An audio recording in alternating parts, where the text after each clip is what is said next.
Am I going to hit myself? I'll make sure you don't. That's the last thing you want to see, I guess, when a drone's coming towards you, is your own face.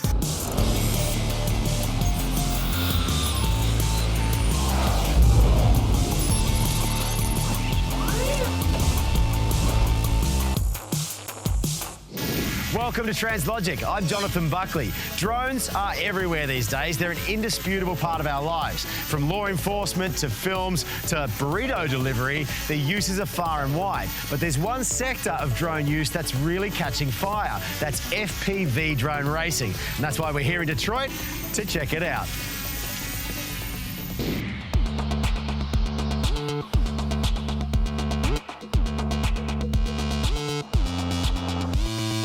Well, it was only a matter of time before people started racing drones, and the guys out in Detroit were leading the way. I'm here with Harry Arnold. Mate, you're in charge of Detroit drone racing? Well, yeah, I'm the group organizer. It's kind of like herding cats. How long before you started racing were you into drones? I've been into radio control stuff for 20, 30 years. Yep.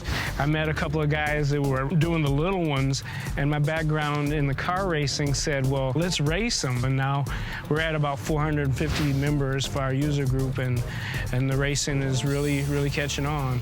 So when we're flying, I've noticed the guys are sitting there and they've got goggles on, and we can see real time from the drone's perspective. Yeah, and that's what's so exciting, and it's called FPV, it's an acronym for first person view. So you put on the goggles and you're completely immersed. There's a little camera in front of the drone, Yep. and so it's like you're flying around through the air. It's kind of like the pod racers and Star Wars, Yeah. looking at them zipping around. When you're in it, it's kind of like the feeling of a video game. All right, well, I'm super excited to have a go. What we've done today is I've actually had a drone built for myself. I'm going to learn, see if I'm any good to join the race. I'm going to get involved. I'm pretty sure I'm not going to win the race. In fact, I'm nearly 100% certain I'm not going to win the race. But what are some of the hurdles that I'm going to have to overcome learning this system? Some of the hurdles will be the hand-eye coordination and the orientation, reacting naturally when you see yourself going toward the wall and knowing you have to pull it back without correcting the wrong way because you're not used to making that split-second decision. I figure what we do is just take you right through the basics. You know, you've got your roll, pitch, and yaw, Yep. and each one of those is controlled by different sticks on the transmitter. You should be seeing a picture right now if that's switched on. Oh, yeah. So I'm gonna fire up the motors and we'll be lifting off. Oh, okay, yep. So we're in the All sky. right, seeing everybody? Yeah. All right, now I'm gonna get it, it's real stable now. Add a little more throttle, whoop, not that much. All right, I'm going to turn. Oh, no, that's sideways. Okay. All right, I'm just going to turn a bit here. Oh, it's just like flying a simulator. To be honest, the only person I've let go that far away on a first flight has been somebody who has like a year of helicopter experience. Oh, so, right. So I'm impressed. All right, coming in for landing.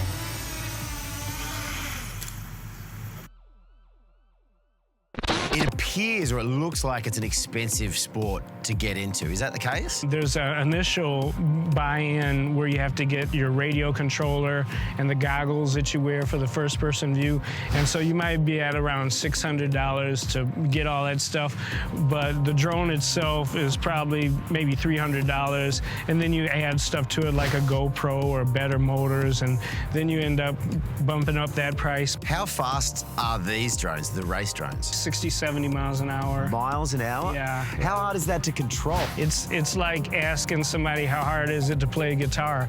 I mean, if you're just, you know, blang, then that's not very hard. But if you're, you know, doing amazing things, then it's hard. But the more you practice, the better you are. Have you found people getting nauseous from being inside? Yeah, if you notice, that's why a lot of people sit down when they fly, because you'll find yourself falling over. A lot of people may even take Dramamine to settle themselves because you're flying and tilting and spinning around over the ground, and it can get you before you're used to it. What's going to give you the winning edge when it comes to drone racing? A really good pilot that can fly his drone under control and take good clean lines is gonna beat a faster drone driven by a less experienced person. So the edge would be practice time and being familiar with your equipment, so in case you have to do any repairs during a race, you're able to perform them quickly.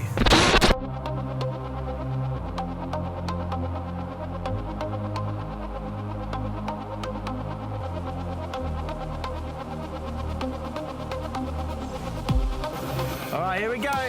I'm a little bit crooked there.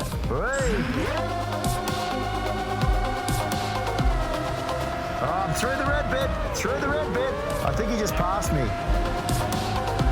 Uh-oh. Oh, no. I think my race is over. Oh, there goes the other guys.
Legality is a big question, and it's something that we're trying to figure out right now. Where do you sit on the whole situation? The FAA is yet to make their final rules. They just ended the public review period by not having final federal regulation concerning drones. That's why you see different communities saying, oh, no drones here and don't do that there. And so it pretty much comes down to where you're at, you know, and operating safely and just making sure you have permission. Where do you see the sport going? Because it's right in its fledgling stage right now. Obviously, I think it's got great area to grow, even as a spectator sport. One of the guys here was talking about the fact that you could even plug into your favorite racer's drone with a pair of goggles and ride on board for the whole race. Yeah, Stephen Ross, I believe, is owner of the Miami Dolphins, just put $1 million into a league that he's putting together. You know, we're getting together. It's a load of fun, and the winner will be the champion of the parking lot. Yeah. But, you know, if you really want to get the sponsorship money, it's going to have to be brought under one umbrella like the NBA, NFL. And I see that happening as more and more people see the potential of it. And the races are like 2 or 3 minutes long, and you definitely will, you know, watch. It will hold your attention for the whole 2 or 3 minutes as you watch them go around. And we do things like putting up netting and things like that so the crowd can be right into it. It's a good cross between the younger generation doing the video games and the older guys doing modeling and building stuff. Geez, I don't even know if I want to say this because this is like 150 years ago when I was growing up. But there were soapbox derby races where people would get these kits and they'd build these plywood things and ride down a hill. But it was an activity where you'd think about resistance, you know, inertia, steering angles. And so I really hope that it catches on so the young people out there will get these skills and begin to think in terms of, you know, electronics and physics and hand-eye coordination and, you know, not just be couch potatoes.